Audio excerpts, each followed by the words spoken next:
জুনাইৰ বাহিৰজুনাইৰ প্ৰগতি হাইস্কুল খেলপথাৰত লিচাং ক্লাবৰ উদ্যোগত ৰেউচন ইয়াকা আৰু বগিদৈ দলে সোঁৱৰণি ইণ্টাৰভিলেজ ফুটবল প্ৰতিযোগিতাৰ সফল সামৰণি। চূড়ান্ত খেলত টকাং এফচিয়ে জেজেম এফচিক টাই ব্ৰেকাৰত 1 গলৰ ব্যৱধানত পৰাজিত কৰে।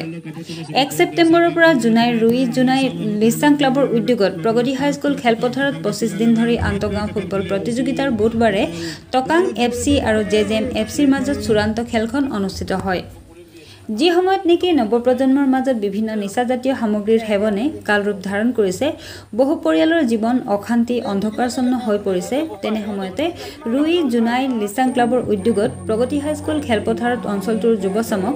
বিভিন্ন খেলা ধূলাত ব্যস্ত ৰাখি এক সুস্থ বাতাবৰণৰ সৃষ্টিৰ লক্ষ্যৰে বৃহৎ জুনাই গাঁও ইণ্টাৰভিলেজ ফুটবল প্ৰতিযোগিতা অনুষ্ঠিত কৰাক ৰাইজে আদৰণি জনাইছে।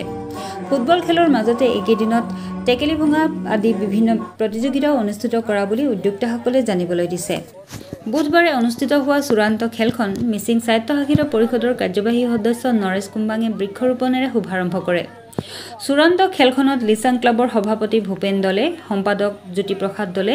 বাহিৰজুনাই পঞ্চায়তৰ সভানেত্ৰী জিনিতা কছাৰী কুম্বাং, প্ৰাক্তন আঞ্চলিক পঞ্চায়ত সদস্য ত্ৰৈলোক্য সোণোৱাল,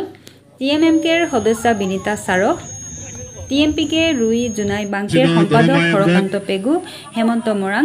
MMKৰ পৰমানন্দ পেগু, অচ্যুত দলে, হৰিশ কুম্বাং আদিৰ লগতে প্ৰায় 3 শতাধিক দৰ্শকে চূড়ান্ত খেলখন উপভোগ কৰে। চূড়ান্ত খেলখন নিৰ্দিষ্ট সময়ত 1-1 গলত ড্ৰ হোৱাৰ পিছত টাই ব্ৰেকাৰ পদ্ধতিত 1 গলৰ ব্যৱধানত টকাং এফচিয়ে জেজেম এফচিক পৰাজিত কৰে। বিজয়ী দলটিক এটি ট্ৰফিসহ নগদ ধন প্ৰদান কৰা হয় আৰু পৰাজিত দলটিকো এটি ট্ৰফিসহ নগদ ধন প্ৰদান কৰা হয়। শ্ৰেষ্ঠ খেলুৱৈসকলকো বঁটাৰে পুৰস্কৃত কৰা হয়। চূড়ান্ত মেচখন পৰিচালনা কৰে মদন পাও, অজয় টায়েং আৰু Mrigang পাছাৰে।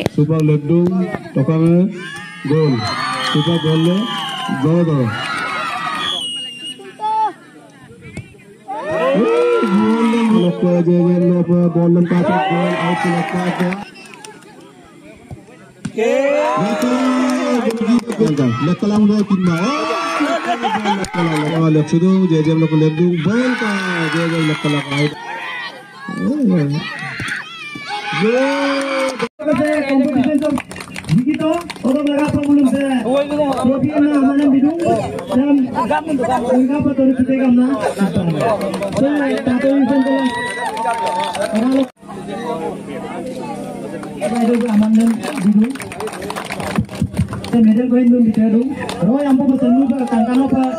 lesan bite kamna kompa mereka mereka pa apa ko bili bite ka kamna kompa itu mereka pa apa ko bili bite ka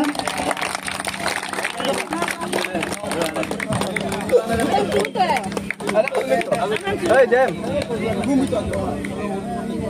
mereka ma jam kete mereka mereka apa ya apa kau pilih kita orang lebih apa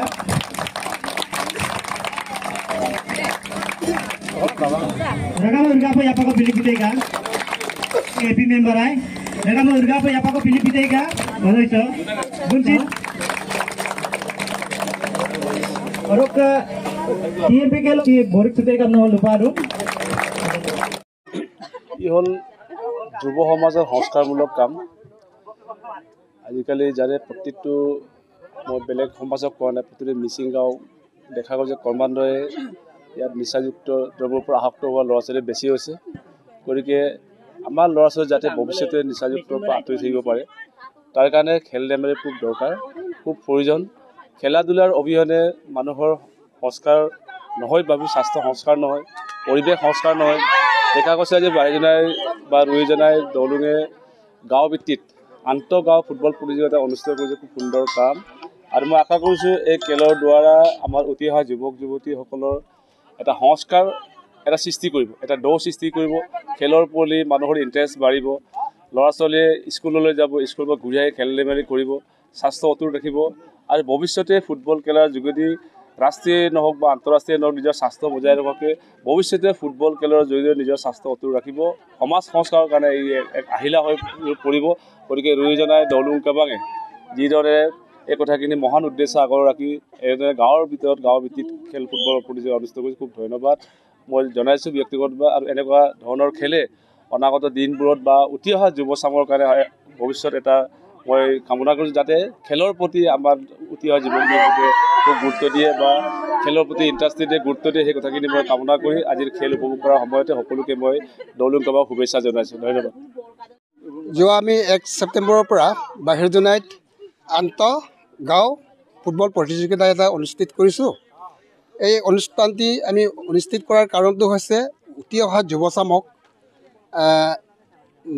শৈক্ষিক দিশত বা ক্ৰীড়া জগতত তেওঁলোকৰ নিজৰ পাৰদৰ্শিতা দেখুৱাবৰ কাৰণে আৰু সুস্থ পৰিৱেশ এটা গঢ়ি তুলিবৰ কাৰণে আমি এই খেলটো উদযাপন কৰিছোঁ আমি 10টা দলে অংশগ্ৰহণ কৰিছে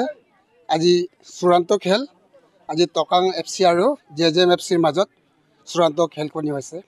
ট্ৰফি দুটা থাকিব আমি এটা ফাৰ্ষ্ট যিটো উইনাৰ থাকিব 15,000 টকা আৰু ৰানাৰত 10,000 টকা থাকিব ট্ৰফি দুজনেৰে থাকিব শ্ৰেষ্ঠ হেৰি হিচাপে আমি 2,000 টকাকৈ শ্ৰেষ্ঠ খেলুৱৈ শ্ৰেষ্ঠ গ'ল দিওঁতা আৰু শ্ৰেষ্ঠ গ'লকিপাৰ হিচাপে আমি 3জনক প্ৰাইজ দিয়াৰ আমি ব্যৱস্থা কৰিছোঁ নমস্কাৰ মোৰ নাম শ্ৰীমান বিকম দলে বয়স কিমান হৈছে 13 বছৰ তুমি সৰুৰ পৰা ফুটবল খেলালে ভাল লাগিছে ভৱিষ্যতে কিবা খেলিব মন আছে ফুটবল ইমান সৰু বয়সত যে তুমি ইমান ডাঙৰ পাৰ্টিত খেলিব পাৰিছা কেনেকুৱা লাগিছে খেলি পেলাই ভাল লাগিছে ভৱিষ্যতে ভাল ফুটবলাৰ বনিম বুলি ভাবিছোঁ